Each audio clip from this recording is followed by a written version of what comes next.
안녕하세요. 하트앤서울 복음방송 주안의 하나 4부 시작합니다. 주안의 하나 4부는 책 읽는 그리스도인과 은혜의 설교, 성경의 인물들과 사건을 만나는 바이블 드라마가 준비되어 있습니다.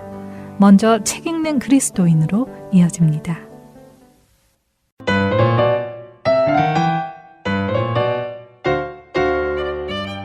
애청자 여러분 안녕하세요. 성도들에게 추천해드릴 만한 신앙서적을 읽고 내용 속에서 우리가 생각해 볼 것들을 함께 나누는 시간, 책 읽는 그리스도인 시간 진행의 정지혜입니다. 오늘부터는 마틴 로이드 존스 목사님이 쓰신 기쁨의 삶이라는 책을 중심으로 이야기를 시작하겠습니다. 기쁨의 삶이라는 이 책은 영국의 마틴 로이드 존스 목사님이 1947년 11월부터 1948년 2월까지 영국 웨스트민스터 채플에서 전한 빌립보서 강해를 모아 책으로 엮은 것입니다. 한국어로 번역된 이 책은 기쁨의 삶이라는 제목으로 빌립보서 1장과 2장의 내용을 다루고 있고, 다음 책인 평강의 삶이라는 제목의 책은 빌립보서 3장에서 4장의 내용을 다루고 있는데요. 우리는 이 중에 기쁨의 삶을 중심으로 살펴보려 합니다. 이 책은 300장 정도의 분량으로 빌립보서를 차근차근 읽어보며 한 구절 한 구절에 담긴 의미를 자세히 파악하고 그 속에 담긴 영적 진리를 발견하기에 아주 좋은 책입니다. 이 책의 저자는 말씀드린 대로 마틴 로이드 존스 목사님입니다. 목사님의 저서는 십자가, 내 구주 예수 등 한국어로도 많이 번역이 되어 대중적으로 잘 알려져 있지요. 존스 목사님은 25살에 영국 왕립의학협회에서 의학박사 학위를 받은 의사로서 세상에서 성공을 보장받는 삶을 살 수 있던 분이었습니다. 그러나 하나님의 부르심에 순종해 설교자가 되기로 결심하고 웨일즈의 작은 마을로 이사해서 그곳에서 사역을 시작하셨죠.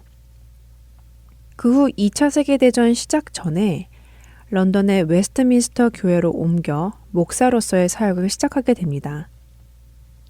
전쟁이 계속되는 와중에서도 존스 목사님은 설교를 계속하셨고, 목사님의 그 많은 설교는 여러 권의 저서로 출판되어서 근대 기독교에 큰 영향력을 끼쳤습니다.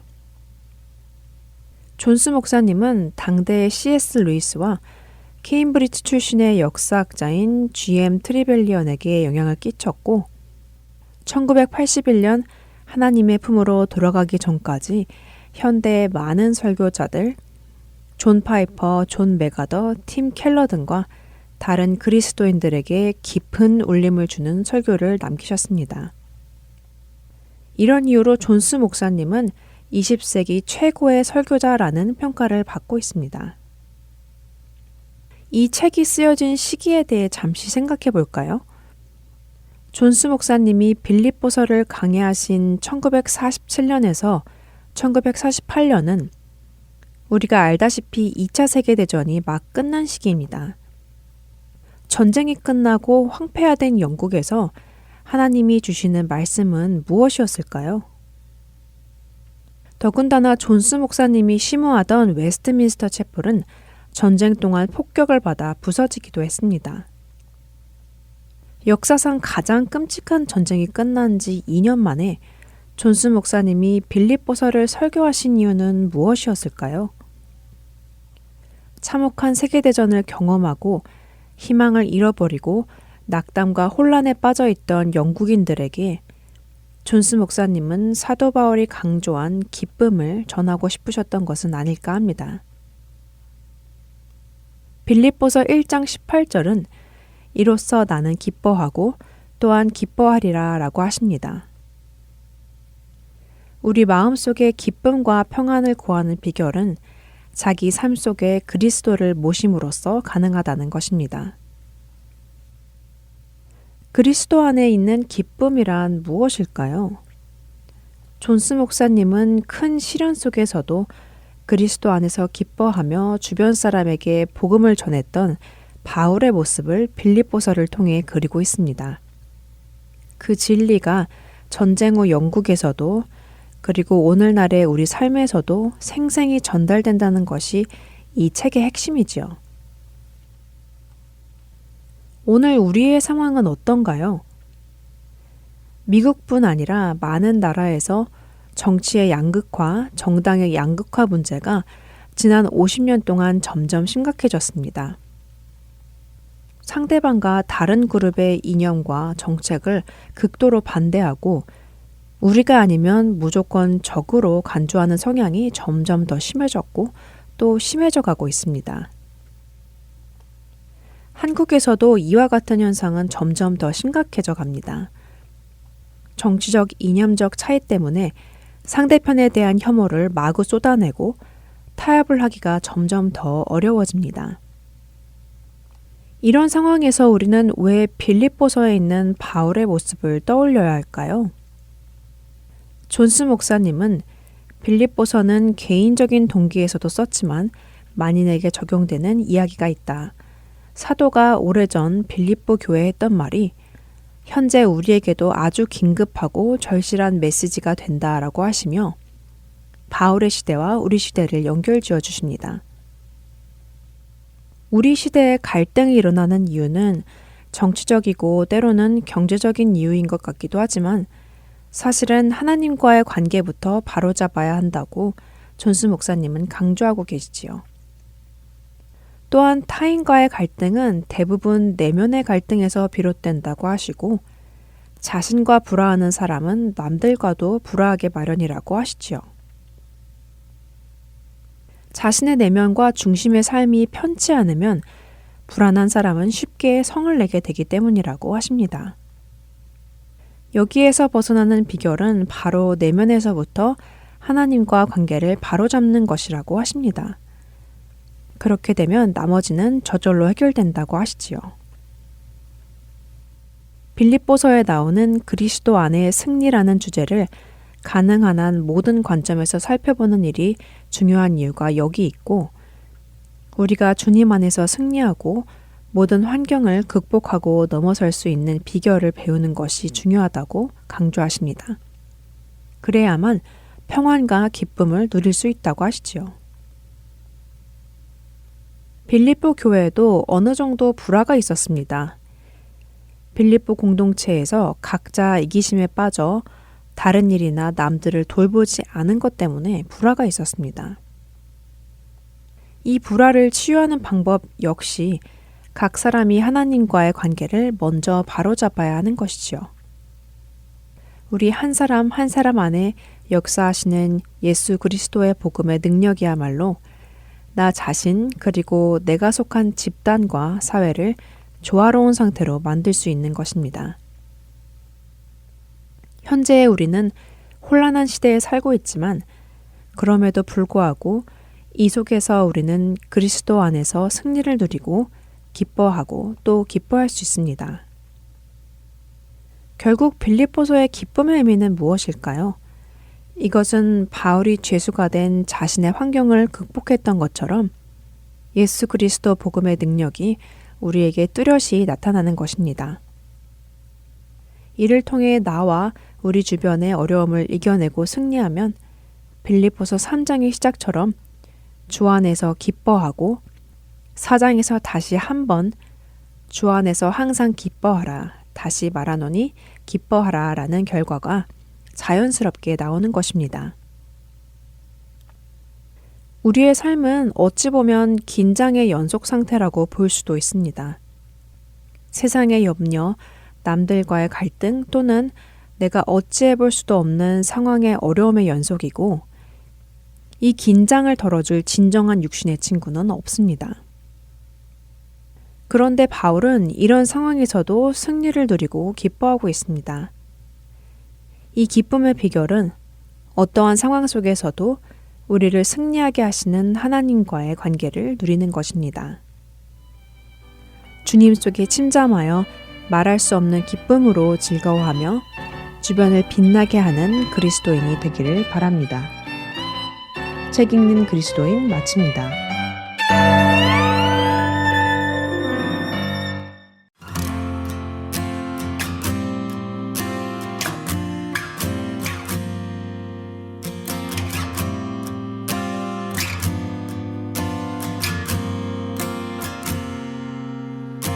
주 사랑이 나를 숨쉬게 해.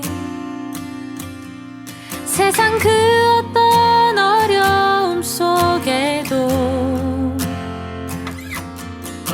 주 은혜로 나를 돌보시며 세상 끝날까지 지켜주시네. 주 사랑이 나를 이끄시네. 내가 갈 수 없는 그곳으로 주의 사랑 나를 붙드시며 세상 끝날까지 인도하시네. 주님만이 내 아픔 아시며 주님만이 내 맘 어루만지네. 어느 누구도 나를 향하신 주님의 사랑을 끊을 수 없네. 주님만이 내 능력이시며 주님만이 나의 구원이시네. 어느 누구도 나를 향하신 주님의 사랑을 끊을 수 없네.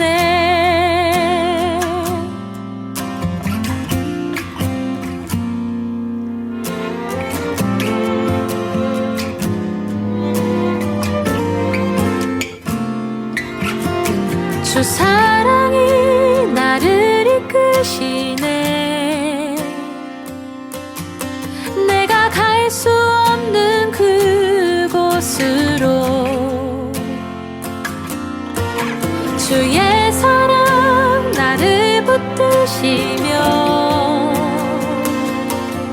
세상 끝날까지 인도하시네. 주님만이 내 아픔 아시며 주님만이 내 맘 어루만지네. 어느 누구도 나를 향하신 주님의 사랑을 끊을 수 없네. 주님만이 내 능력이시며 주님만이 나의 구원이시네. 어느 누구도 나를 향하신 주님의 사랑을 끊을 수 없네.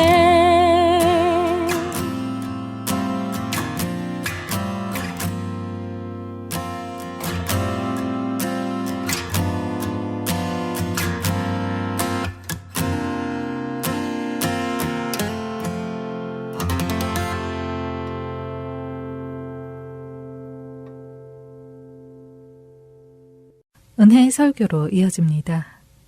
오늘은 주님의 십자가 교회 서정곤 목사님께서 모세의 믿음 그리고 선택이라는 제목의 말씀 전해 주십니다. 은혜의 시간 되시길 바랍니다. 세상을 살면서 우리는 많은 선택을 합니다. 그런데 우리의 믿음을 우리는 또 선택이라고 얘기할 수가 있습니다. 거절할 것을 거절하고 선택할 것을 선택하는 그 행위는 믿음의 행위입니다. 좀 더 발전하면은 하나님이 기뻐하시는 것을 선택하고 하나님이 싫어하는 것을 거절하는 것은 분명한 믿음의 행위라는 것입니다. 그리고 오늘 본문에 나오는 모세는 큰 신앙의 선택을 한 것을 우리에게 보여주면서 모세를 우리에게 지금 성경은 소개하고 있습니다. 모세의 어떤 모습이 하나님께서는 믿음으로 보셨는가, 여기셨는가? 또 모세는 어떻게 그런 믿음을 갖게 되었는가 하는 것을 오늘 우리는 말씀을 통해서 찾아보기를 원합니다. 오늘 우리가 읽은 히브리서 11장 24절 25절에 보면 믿음으로 모세는 장성하여 바로의 공주의 아들이라 칭함을 거절하고 도리어 하나님의 백성과 고난받는 길을 선택했다 하고 얘기를 합니다. 바로의 공주의 아들로서 누릴 수 있는 그 부와 명예와 권력과 지위와 특권, 어떤 면에서 로얄 패밀리지 않아요. 그걸 거절하고 지금 노예로 전락하고 있는 이 민족, 이스라엘 백성들과 함께 고난받는 것을 선택했다는 것입니다. 그리고 이런 거절과 선택을 성경은 믿음으로 모세는 이렇게 표현을 하고 있습니다. 히브리서 기자는 믿음을 어떻게 얘기를 하고 있느냐면은 보이지 않는 하나님이 확실히 계시고 그가 상 주시는 분임을 믿을 때 그것이 믿음의 핵심이라고 얘기를 합니다. 그리고 오늘 모세가 이렇게 거절하고 선택한 이유를 오늘 본문에서는 뭐라고 얘기하냐면은 보이지 않는 하나님을 보이는 것 같이 했다는 것이 27절에. 뿐만 아니라 그 하나님은 상 주시는 분임을 그가 믿었다는 것이에요. 26절에.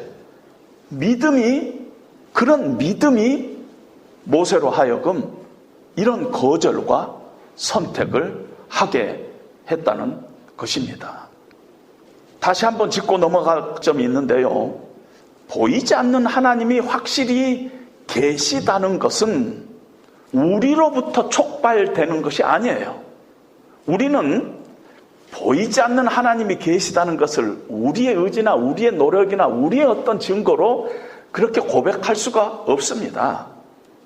우리가 모세의 믿음, 그러니까 모세가 어떤 믿음을 가져가지고 모세가 주체가 돼가지고 무슨 일을 한 것 같이 생각하지만은 그렇지 않아요. 왜냐하면은 수모받는 것을 애굽의 모든 보화보다 더 큰 재물로 여기는 사람이 어디가 있겠어요? 세상에 그런 사람 없습니다. 이 일이 가능할 수 있는 것은 모세 안에 믿음이 이 일을 가능했다는 것이에요. 믿음이 모세 안에 생성돼가지고 그 믿음이 거절할 건 거절하고 선택할 건 선택했다는 것입니다. 그런데 그 믿음을 모세가 가졌다. 이렇게 성경이 이야기하고 있습니다. 우리는 그냥 모세의 믿음 이렇게 표현을 합니다. 지금 사실은 모세가 아니라 모세 안에 믿음이 조성이 됐고 그 믿음이 모세로 하여금 거절하고 선택하게 했는데도 우리는 모세의 믿음, 참 믿음의 사람 모세 하고 하는 이유가 거기에 있다는 것입니다. 그러면은 모세가 이런 믿음이 어떻게 생겼는가, 어떤 과정을 통해서 생겼는가 하는 것을 좀 더 세심하게 살펴보기 위해서 오늘 히브리서 본문이 연관되어 있는 출애굽기 2장을 들어가 보도록 합니다. 우리는 모세의 얘기는 너무 잘 아는 스토리지 않아요? 갈대 상자에 넣어가지고 나일강에 버려졌는데 바로의 딸이 발견하고 우여곡절 끝에 모세 어머니가 보모가 돼가지고 모세를 키우는 거 아닙니까? 모세 아버지도 모세 어머니도 다 레위 출신 신앙이 좋은 집안에서 태어난 사람들입니다. 특별히 어머니로부터 어려서부터 자연스럽게 자신이 히브리 사람이라는 그런 어떤 뿌리 교육을 받은 것 같아요.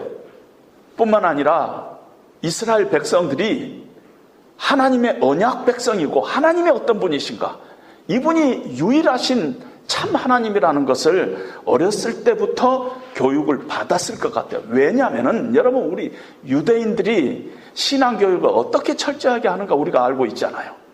신명기 6장에 보면은 이스라엘에 들으라, 쉐마 그러면서 시작하면서 모든 이스라엘 백성들이 다 순종해야 할 말씀을 얘기합니다. 거기서 너희는 집에 있을 때든지 길에 갈 때든지 누워 있을 때든지 일어나 있을 때든지 늘 하나님의 말씀을 자녀들에게 이렇게 가르치라, 교육하라. 이것이 하나님이 이스라엘 백성들에게 말씀하시는 아주 철저한 명령이고, 이스라엘 백성들은 그 명령을 어렸을 때부터 그냥 갓난 아이에게부터 가르쳤어요. 출애굽기 2장 11절에 보니까 이스라엘 백성들을 모세가 이 자기 형제라는 표현을 쓰고 있습니다. 모세는 이런 부모님의 교육을 통해서 내가 애굽 사람이 아니라 히브리 사람이다 하는 그런 의식을 갖고 자기 정체성에 대한 분명한 그런 대답을 갖고 있었습니다. 뿐만 아니라 자기 동족이 노예같이 학대받고 있는 모습을 보면서 늘 가슴이 아팠어요. 애굽의 왕조로 있으면서 그들이 고통당하는 것이 마치 자기가 고통당하는 것 같이 마음에 큰 아픔이 늘 있었습니다. 출애굽기 2장 11절에 그들이 고되게 노동하는 것을 모세가 보았다 했는데, 이 보았다는 것이 watch their hard work 이렇게 돼 있지만은, 우리말로는 그냥 봤다 하는 걸로 돼 있지만은 히브리 말로는 라하흐라는 단어를 쓰고 있는데, 이 라하흐라는 단어는 안타까운 마음으로 보는 것이에요. See with compassion. 그러니까 그냥 단순하니 본 게 아니라 굉장히 가슴 아파하면서 봤다는 것입니다.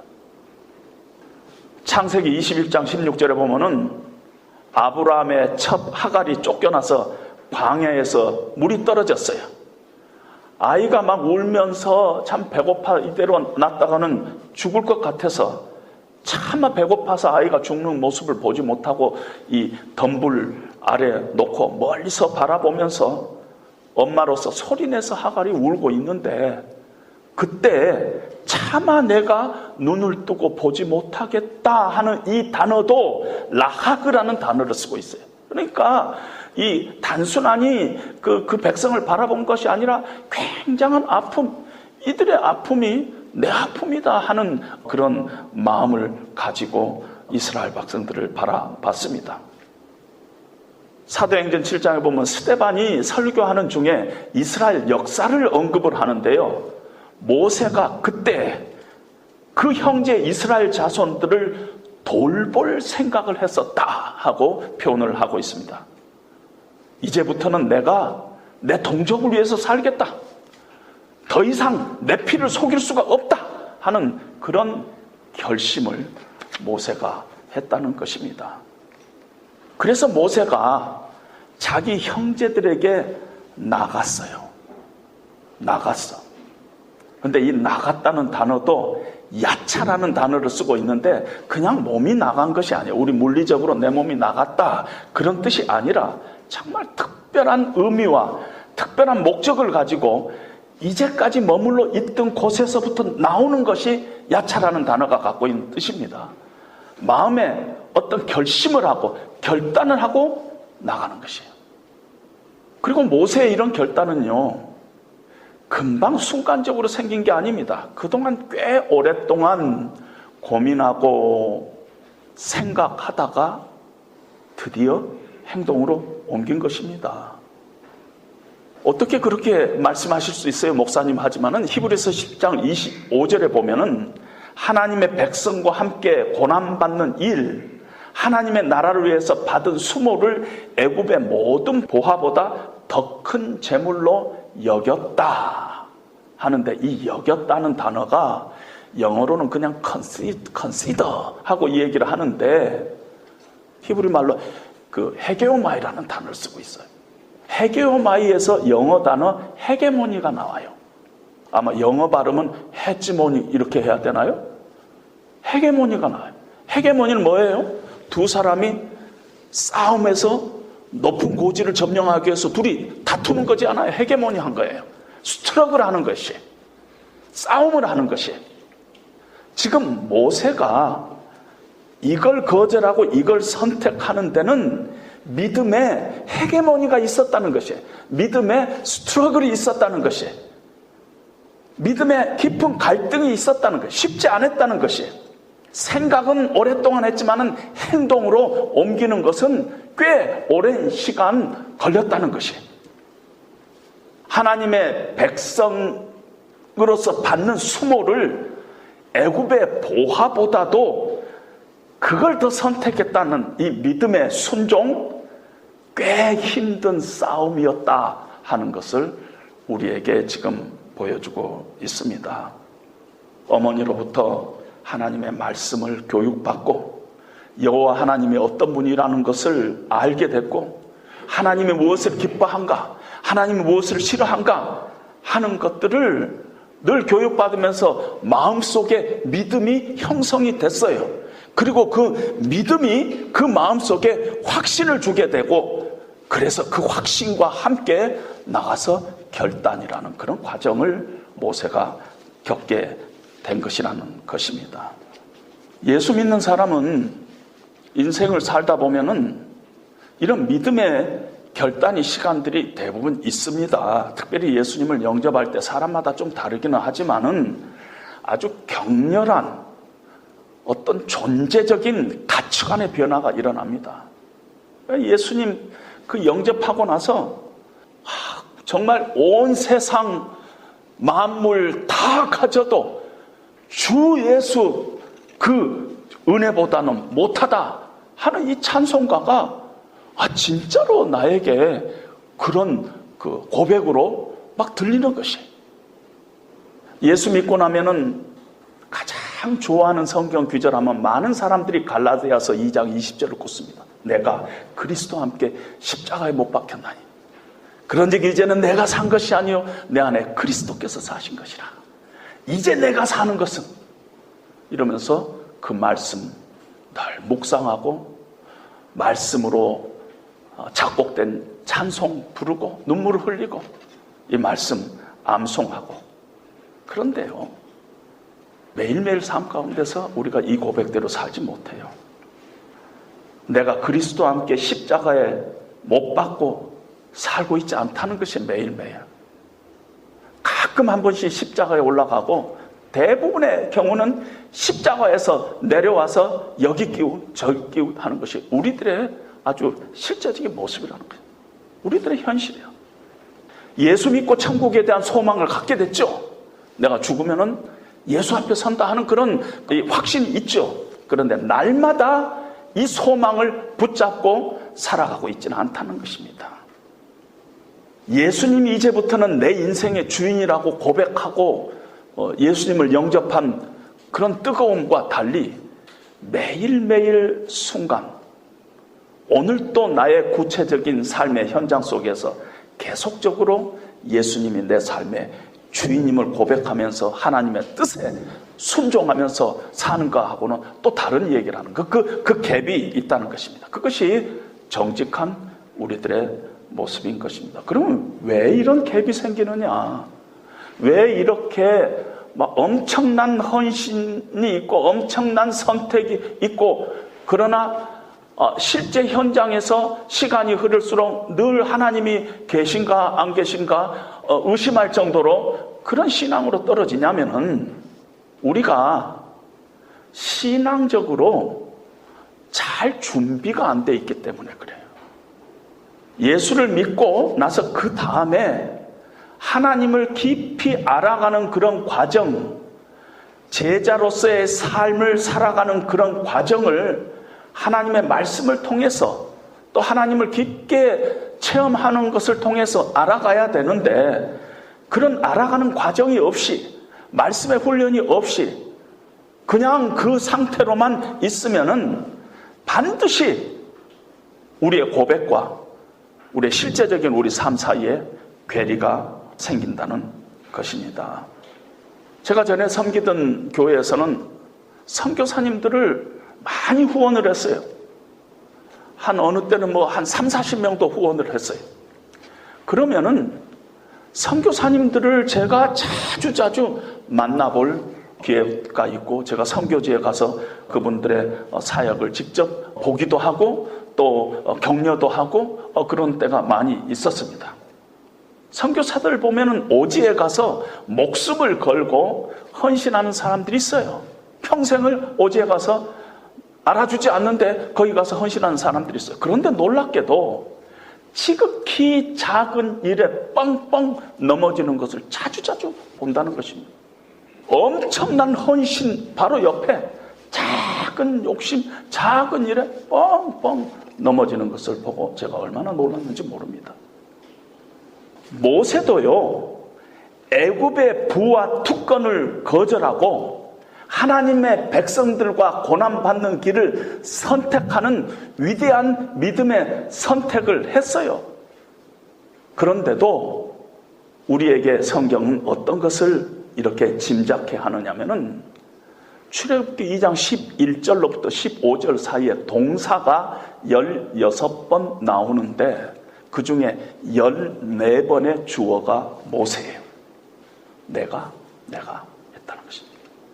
동족에 대한 측은지심이 있어요. 불의를 보고 가만히 있지 않는 그런 용기도 있었어요.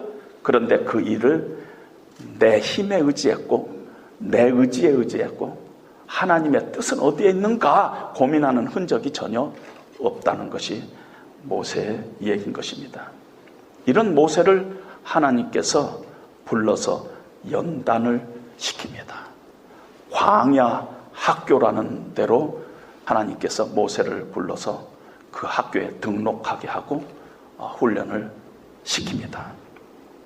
바로가 이 얘기를, 이 자초지종을 듣고 나서 모세를 죽이려고 하자 미디안 광야라는 곳으로 모세가 피신해서 그곳에서 40년의 세월을 보냅니다.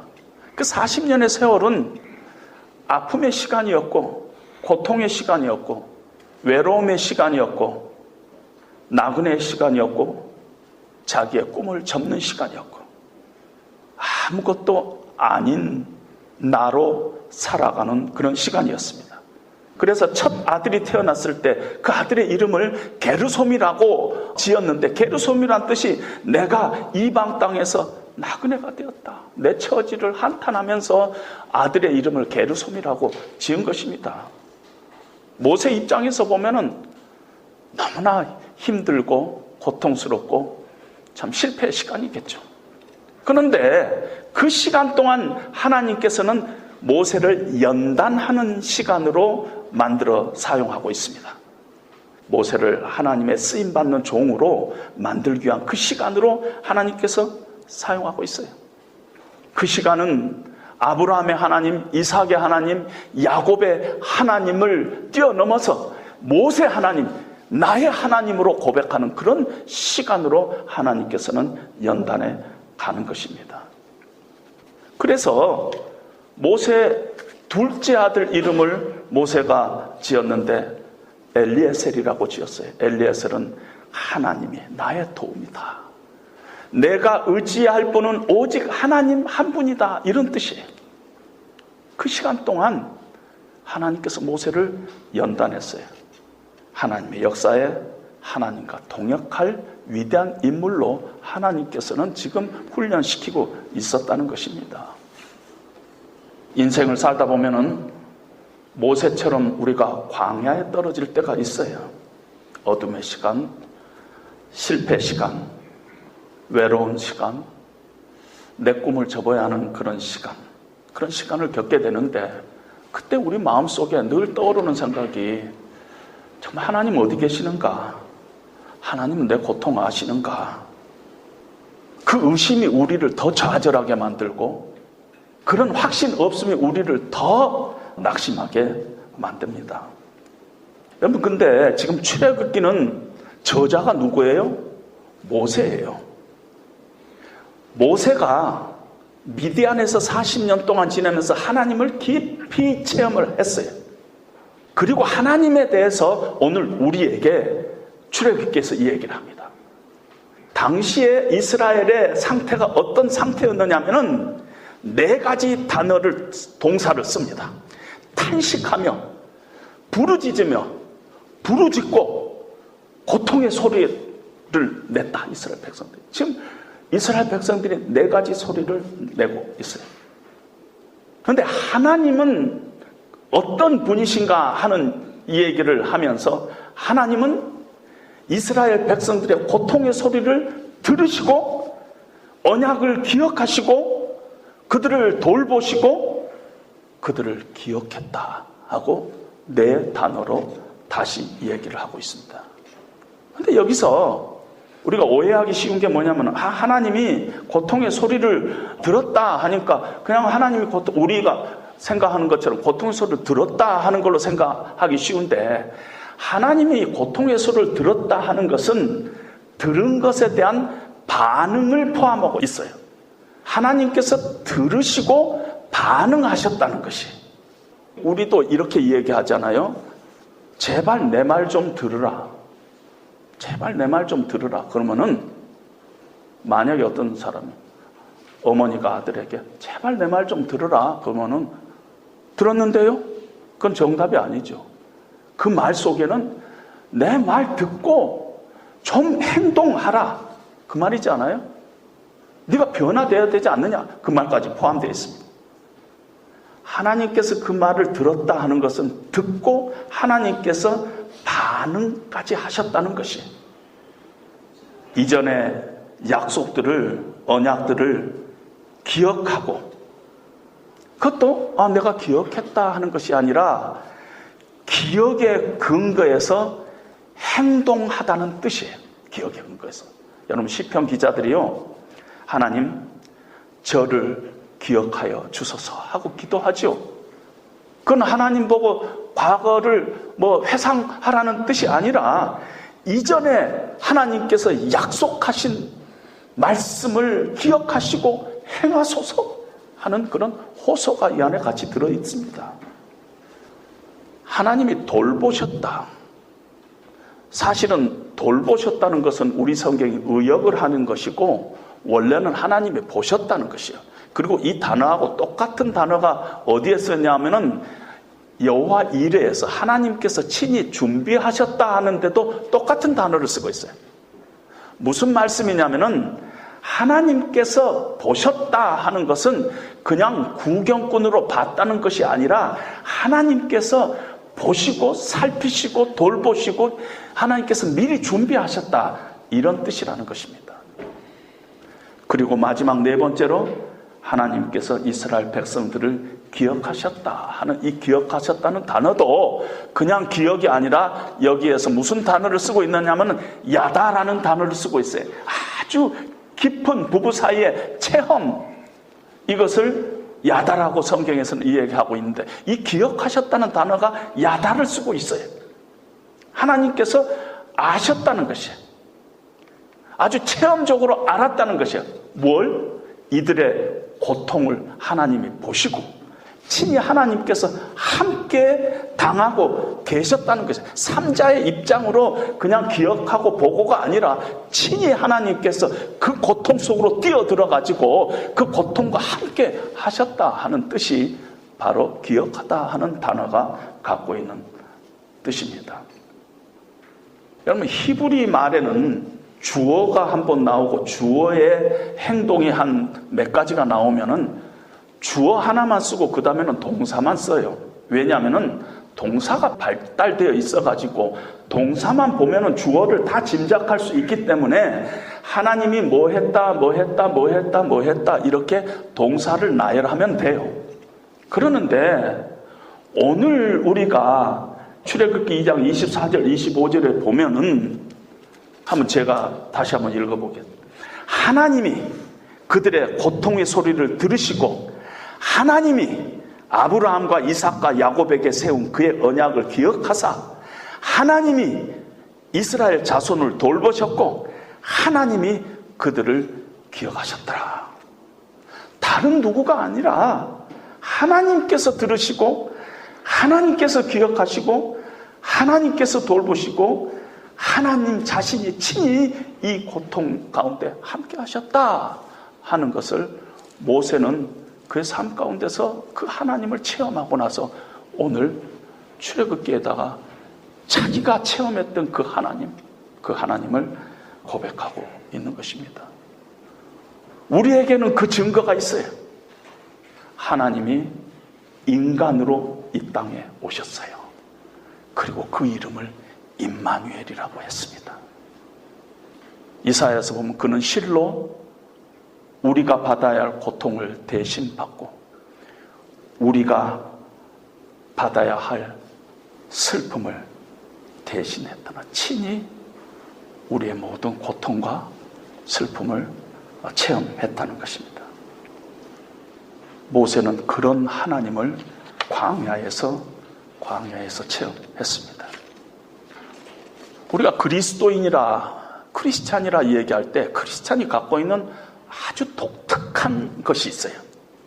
한 가지 특징이 있다면 다 빼버리고 크리스찬은 뭐냐? 한 가지 특징이 있다면은 믿음으로 사는 것이에요. 크리스찬은 믿음으로 사는 것이에요. 그런데 우리의 현실은 어쩌면 우리는 지금 믿음으로 사는 일에 실패하고 있는 중일까도 모릅니다. 아는데 거절하지 못하고, 아는데 선택하지 못하고, 믿음의 헤게모니를 오늘도 하고 내일도 하고, 이렇게 살아서는 안 되는데, 이렇게 살아는 안 되는데 하면서 아직도 계속 우리는 스트러글 하고 있는지도 모르겠습니다. 그런데 사실은요, 우리에게는 선택하고 거절할 능력이 없어요. 그래서 우리가 선택하는 것이 아니라 믿음이 선택하도록 해야 되는 것입니다. 믿음이. 히브리서 기자는 지금 히브리서를 받는 그 독자가 이런 거절과 선택해서 계속 방황하고 있는 모습을 보면서 너희가 선택해야 되지 않냐, 예수 그리스도를 너희가 선택해야만 된다 하고 얘기를 하고 있습니다. 그리고 히브리서 이 서신을 받는 독자가 이렇게 선택하지 못하고 오늘도 이렇게 스트러글하고 믿음의 헤게모니 가운데서 자기 자신이 이러지도 못하고 저러지도 못하는 그 이유를 히브리서에서 뭐라고 진단을 하고 있느냐면은 그들이 듣는 것이 둔하다 하고 있어요. 그 둔하다는 것이 게으르다는 뜻. 하나님의 말씀을 듣는 것에 게을러다는 것이죠. 그러다 보니까 신앙생활 오래 했는데, 꽤 오래 했는데 이제는 너희가 마땅히 선생이 돼야 될 텐데 아직도 젖병 빨고 있다고 히브리서 5장에 말씀하고 있습니다. 아직도 너희가 단단한 음식 먹지 못하고 초반에 머물러 있기 때문에 하나님을 더 깊이 체험하지 못하고 너희 믿음이 거절하고 결단하는 그런 행동하는 믿음까지 가지 못하고 아직도 그 헤게모니 안에서 그냥 움찔락거리지도 못하고 있는 그 이유가 너희 안에 믿음이 역동하고 있지 않고, 믿음이 역동하지 않은 이유는 하나님의 의의 말씀을 더 깊이 경험하지 못하고 아직도 초보에 머물러 있기 때문이라는 것입니다. 따라서 우리에게 솔루션이 있다면 날마다 하나님의 말씀을 사모하는 수밖에 없어요. 그러면 그 말씀을 들을 때, 말씀을 읽을 때, 말씀을 묵상할 때 말씀이 믿음을 우리 가운데서 촉발하게 할 것입니다. 그리고 그 믿음이 우리의 심령 가운데서 능력으로 역사해서 우리가 믿음으로 살아갈 수 있도록 우리를 만들어 가실 것입니다. 그렇게 되면은요, 참 놀라운 일이 뭐냐면은 이건 도저히 불가능한 것 같은데, 이건 기적인데 내가 그 일을 행하고 있어요. 지금 나도 모르게 행하고 있어요. 모세처럼 그리스도를 위하여 받은 수모를 애굽의 모든 보화보다도 더 가치 있게 생각하는 위대한 결단을 하는 자기 자신을 우리가 보고 깜짝깜짝 놀랄 때가 있을 거라는 것입니다. 그런 소망을 가지고 여러분들의 삶 가운데 다시 한번 새롭게 결단하는 그런 귀한 시간 되시기를 주님의 이름으로 다시 한번 부탁드립니다.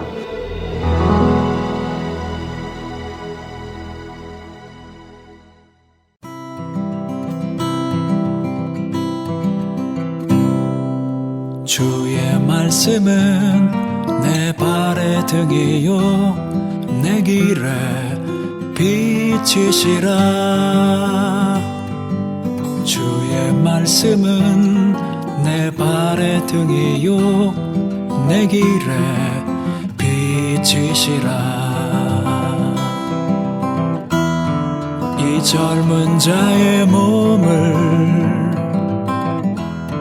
이 젊은 자의 마음을 무엇으로 깨끗이 지켜가리요. 주의 말씀은 내 발의 등이요 내 길에 빛이시라.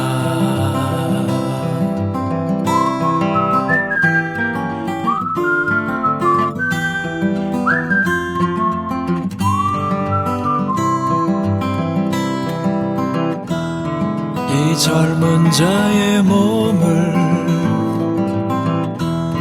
이 젊은 자의 마음을 무엇으로 깨끗이 지켜가리요. 주의 말씀은 내 발의 등이요 내 길에 빛이시라. 내 길에 빛이시라.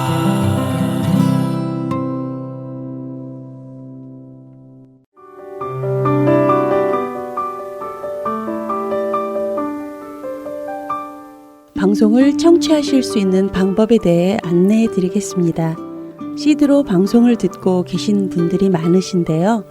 CD 회사가 운영되는 그날까지 계속해서 CD로 방송을 보내드리겠습니다. 그런데 가끔 CD가 늦게 도착할 때가 있죠. 그때 CD를 기다리시면서 다른 방법으로 방송을 듣고 계셔도 좋을 것 같아요. 유튜브에 들어가셔서 하트앤서울 복음방송을 검색하시면 저희 방송을 들으실 수 있습니다. 그리고 카카오톡으로도 방송을 들으실 수 있고 홈페이지와 스마트폰 앱으로도 들으실 수 있는데요. 이 방법을 사용하시면 지난 방송들도 다시 들으실 수 있고 프로그램별로도 다시 들으실 수 있습니다. 유튜브, 카카오톡, 스마트폰 앱 등등 CD를 기다리시면서 들으실 수 있는 방법이 여러 가지가 있습니다. 더 자세히 알고 싶으신 분들은 사무실로 연락 주시기 바랍니다. 저희가 자세히 안내해 드리겠습니다. 사무실 번호는 602-866-8999입니다. 감사합니다.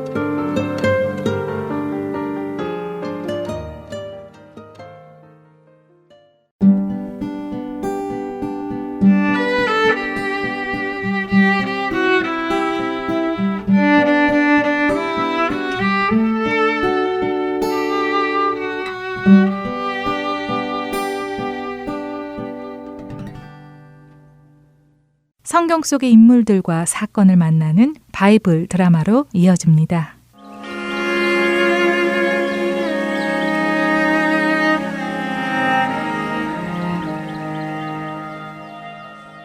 애청자 여러분 안녕하세요. 바이블 드라마 열왕기 편 진행의 백윤규입니다. 겸손하게 시작한 솔로몬의 왕국은 솔로몬의 교만으로 어두워져 갑니다. 자신의 아버지 다윗이 신실하게 섬기던 여호와 하나님을 멀리하기 시작했고 하나님의 말씀에 금하신 일들, 곧 이방 여인과 결혼하지 말라는 말씀, 많은 아내들을 두지 말라는 말씀, 병마를 많이 두지 말라는 말씀, 은, 금을 많이 두지 말라는 말씀들을 모두 어기고 반대로 행했습니다. 또한 하나님의 말씀을 기록하여 자기 곁에 두고 읽으며 하나님 경외하기를 배우라고 하신 말씀도 귀담아 듣지 않고 하나님의 말씀을 읽는 것이 아니라 자신의 지혜를 의지하며 살아갔지요. 결국 그의 삶은 하나님을 떠난 삶을 살아가게 되었습니다. 그럼에도 불구하고 하나님께서는 그의 아버지 다윗을 사랑하셨기에 솔로몬의 때에 그의 나라를 나누지 않으시고 다음 세대에 그 일을 하시기로 하셨습니다. 하나님의 이런 경고의 말씀을 듣고도 돌이키지 않았던 솔로몬은 그렇게 40년이라는 시간 동안 이스라엘의 왕이 되어 살다가 삶을 마칩니다. 그렇게 솔로몬이 죽자 그 소식이 애굽에 숨어 살던 여로보암의 귀에 들립니다. 날 죽이려던 솔로몬 왕이 드디어 죽었군. 그럼 하나님께서 아이야 선지자님을 통해 내게 주신 말씀처럼 내가 이스라엘의 왕이 될 차례군. 어서 이스라엘로 돌아가야겠구나. 이에 여로보암은 급히 이스라엘로 돌아가지요. 한편 이스라엘 백성들은 솔로몬의 장례를 지낸 후에 솔로몬의 아들 르호보암을 이스라엘의 새로운 왕으로 세우려고 세겜으로 모이기 시작합니다. 솔로몬의 아들 르호보암 역시 세겜으로 가지요. 자, 이스라엘 백성 여러분, 이제 제 아버지 솔로몬 왕을 대신하여 저를 이스라엘의 왕으로 기름 부어 세워주시기를 바랍니다. 그런데 바로 그때였습니다. 애굽에 숨어있던 여로보암이 백성들을 대신하여 르호보암에게 말을 하죠. 르호보암 왕자님, 그동안 평안하셨습니까? 아버님이 돌아가신 후에 많이 힘드셨을 텐데 하나님께서 왕자님과 온 가족에게 평안과 위로를 주시기를 먼저 간구합니다. 그런데 르호보암 왕자님께서 왕이 되시기 전에 드릴 말씀이 좀 있습니다. 오, 여로보암, 그동안 어디 있다가 나타났는가? 그런데 할 말이라는 것이 무엇인가? 르호보암 왕자님께서 아시는지 모르겠지만 사실 왕자님의 아버지이신 솔로몬 왕께서는 지혜롭게 나라를 잘 다스리셨습니다. 하지만 성전을 짓는 일은 물론 특별히 왕께서 사시는 왕궁을 짓는 일에 우리 모든 백성들에게 큰 짐을 지우셨습니다. 무리한 세금을 거두셨고 모든 백성을 데려다가 왕궁 짓는 일에 강제 노동을 시키셔서 혹사를 하게 하셨으니 우리 백성들의 마음이 섭섭합니다. 그러니 이제 새로 왕이 되시는 르호보암 왕자님께서는 이 점을 감안해 주셔서 우리의 세금을 좀 내려주시고 우리 백성들이 편안하게 생활할 수 있도록 배려해 주시기 바랍니다. 그렇게만 하신다면 모든 백성들이 르호보암 왕자님을 왕으로 모실 것입니다. 뭐라고? 그렇게 해 주어야 나를 왕으로 모신다고. 좋네. 내가 자네 말을 조금 더 생각해보지. 자, 다들 돌아가고 사흘 후에 다시 이곳으로 모이시게나. 그럼 내가 그때 내 대답을 말해주겠네. 이렇게 하여 르호보암을 왕으로 세우려던 일은 잠시 미루어지고 르호보암은 급히 예루살렘 궁으로 돌아가 자신의 아버지 솔로몬을 곁에서 섬겼던 신하들을 불러 모으죠. 자, 여러분들은 제 아버지 곁에서 40년이나 모시며 나라를 다스려 보셨으니 잘 아실 것 같아 제가 여쭈어 봅니다. 여로보암을 중심으로 한 백성들이 세금을 좀 내려달라고 하는데 어떻게 하는 것이 좋겠습니까? 르호보암 왕자님, 만일 왕자님께서 겸손한 마음으로 이 백성들을 다스리시고 그들의 요구를 귀담아 들으시며 그들을 위해 섬기신다면 그들은 왕을 충성스럽게 모시며 살 것입니다. 뭐라고요? 백성들을 겸손한 마음으로 섬기라고요? 아니, 지금 그게 무슨 말입니까? 왕이 백성을 섬기다니요. 백성이 왕을 섬겨야지. 나이를 많이 드시니 이거 뭐 정신이 어떻게 되신 거 아니십니까? 역시 정치는 젊은 사람들이 해야지. 여보게 내 친구들, 자네들은 어떻게 생각하나? 우리가 백성들의 요구를 들어주어야 하겠나? 르호보암은 연륜이 많은 신하들의 말을 무시하고 자신과 함께 자라난 젊은 보좌관들에게 의견을 물었죠. 르호보암 왕자님, 아니 왕자님이 아니시죠? 이제는 어엿한 왕이시니 왕이시라고 불러야 합죠. 르호보암 왕이시여, 왕의 말씀이 옳은 말씀입니다요. 당연하지요. 아니, 어떻게 왕이 백성을 섬깁니까? 백성이 왕을 섬겨야지요. 르호보암 왕이시여, 백성들에게 이렇게 말하십시오. 야, 이놈들아, 내 새끼손가락이 내 아버지의 허리보다 굵다, 이놈들아. 내 아버지가 너희에게 무거운 짐을 지었다고 생각하느냐? 그렇다면 나는 그 짐을 더 무겁게 할 것이다. 내 아버지가 너희를 채찍으로 다스렸지만 나는 전갈채찍으로 너희를 다스릴 것이다. 라고요. 아, 그러면 그냥 백성들이 왕의 말씀에 찍소리도 못하고 왕을 경외할 것입니다. 아무래도 그래야 하겠지. 아니, 이 백성이 나를 얼마나 우습게 보았으면 나한테 이래라 저래라 하겠나. 참 어이가 없군. 내가 정말 정갈채찍으로 혼을 좀 내주어야 하겠군. 르호보암은 올바른 신하들의 말을 거절하고 듣지 말아야 하는 조언을 받아들이고 있었습니다. 바이블 드라마 열왕기편, 다음 시간에 뵙겠습니다. 안녕히 계세요.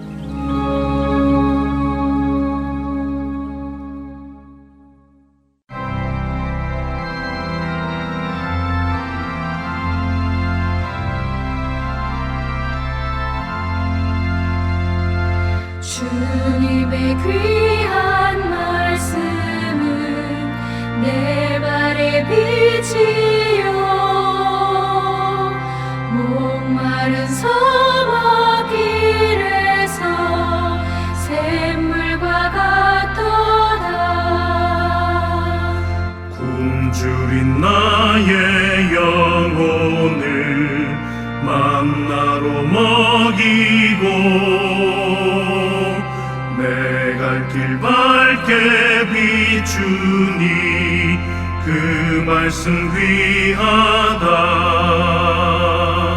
낮에는 구름 기둥과 밤에는 불 기둥 주 백성 앞에 나타나 인도해 주시네.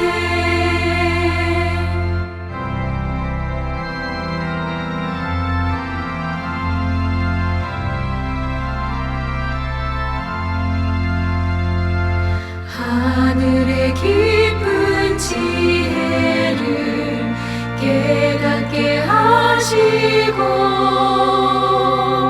주 말씀 밝히 알도록 늘 도와주소서.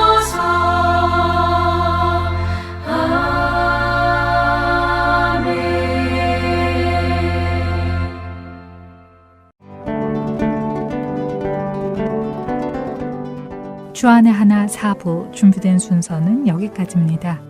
언제나 주님의 임재 안에 거하시는 우리 모두가 되길 소망합니다. 다음 시간에 다시 찾아오겠습니다. 안녕히 계세요. 고맙습니다.